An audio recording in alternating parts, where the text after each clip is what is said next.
Bonjour à tous et bienvenue dans cette nouvelle vidéo. Dans cette vidéo, je vais vous montrer comment récupérer vos accès sur un site WordPress auquel vous auriez perdu par exemple le mot de passe et vous avez potentiellement pas accès à la boîte mail rattachée au compte administrateur. Donc ici, je vais vous montrer que grâce à la base de données, en 2 clics, vous allez pouvoir retrouver vos accès et modifier votre mot de passe administrateur. On se retrouve tout de suite dans la vidéo.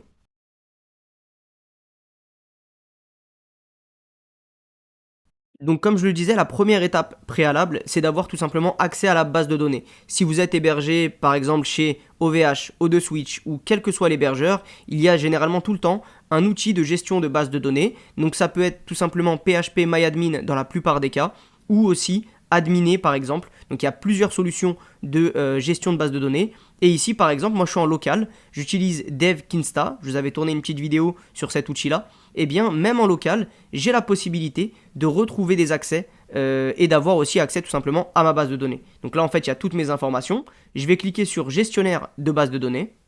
Donc ça me redirige tout simplement vers le gestionnaire de base de données inclus dans DevKinsta. Ça sera exactement pareil chez votre hébergeur.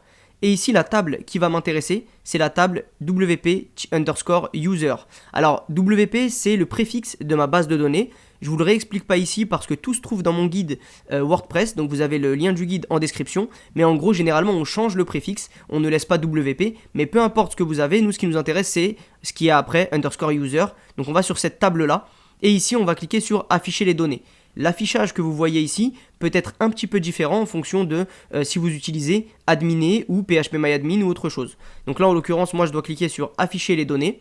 Et ici, on voit bien que j'ai un utilisateur qui s'appelle Nasser, avec ici le mot de passe qui est crypté, bien sûr, ce n'est pas ça le mot de passe. Et en fait, tout simplement, ce que l'on va faire, c'est on va venir cliquer sur modifier cet utilisateur. Et dans le champ de base de données ici, on va pouvoir par exemple rentrer, je vais taper n'importe quoi, je vais taper Azerty.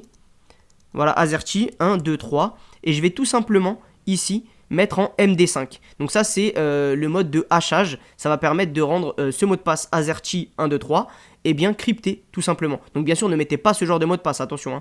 Donc ça il faut absolument pas le mettre. Mais c'est pour vous montrer que là, si je ne me souviens plus de mon mot de passe, et bien en mettant tout simplement du texte classique, je n'oublie pas de bien sélectionner MD5 comme méthode de hachage. Je vous mettrai la petite description de ce qu'est le hash en fait d'un mot de passe directement en description. Je vais cliquer ici sur enregistrer. Ici, j'ai l'élément a été modifié. Alors encore une fois, en fonction de ce que vous utilisez, vous aurez un message de succès peut-être différent. Une ligne a été modifiée, etc., etc. Donc maintenant, je vais me rendre sur mon site. Je vais tout simplement, alors là, je suis connecté en administrateur. Je vais d'abord me déconnecter voilà, dans un premier lieu. Est-ce que je suis d'accord pour me déconnecter? Oui. Et maintenant, je vais écrire ici Azerty 1, 2, 3.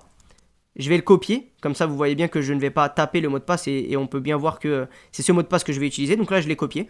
Et ici je vais tout simplement écrire Nasser. Et là je vais tout simplement coller ce mot de passe. Donc là on peut faire hop pour voir et je vais faire se connecter. Et donc voilà, ça fonctionne. Je me retrouve dans l'interface d'administration de mon site internet. Bien sûr, si j'ai mis ce type de mot de passe non sécurisé lors de la modification, je me rends sur mon profil.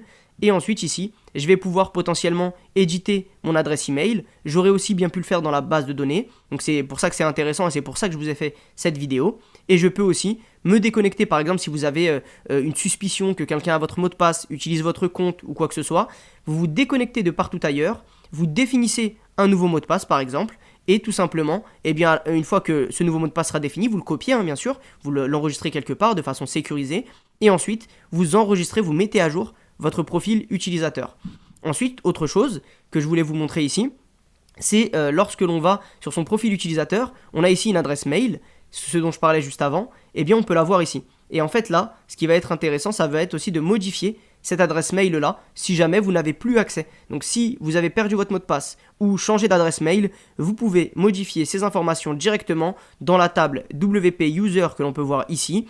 Encore une fois, si vous avez autre chose que WP, ça, moi je mets d'autres choses généralement, là je suis en local donc ça s'est fait automatiquement, mais généralement je mets autre chose. Ce qu'il faut retrouver, c'est tout simplement préfixe _user et après vous allez dedans, vous trouvez votre compte administrateur et vous modifiez les éléments que vous souhaitez modifier.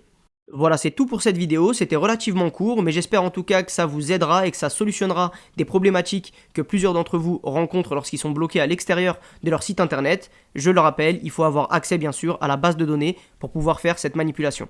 Si jamais cette vidéo vous a été utile, je vous invite à vous abonner, à activer la cloche des notifications, à me laisser des commentaires si vous voulez échanger avec moi ou si vous avez des questions. Et je vous dis à bientôt sur cette chaîne pour de nouvelles vidéos.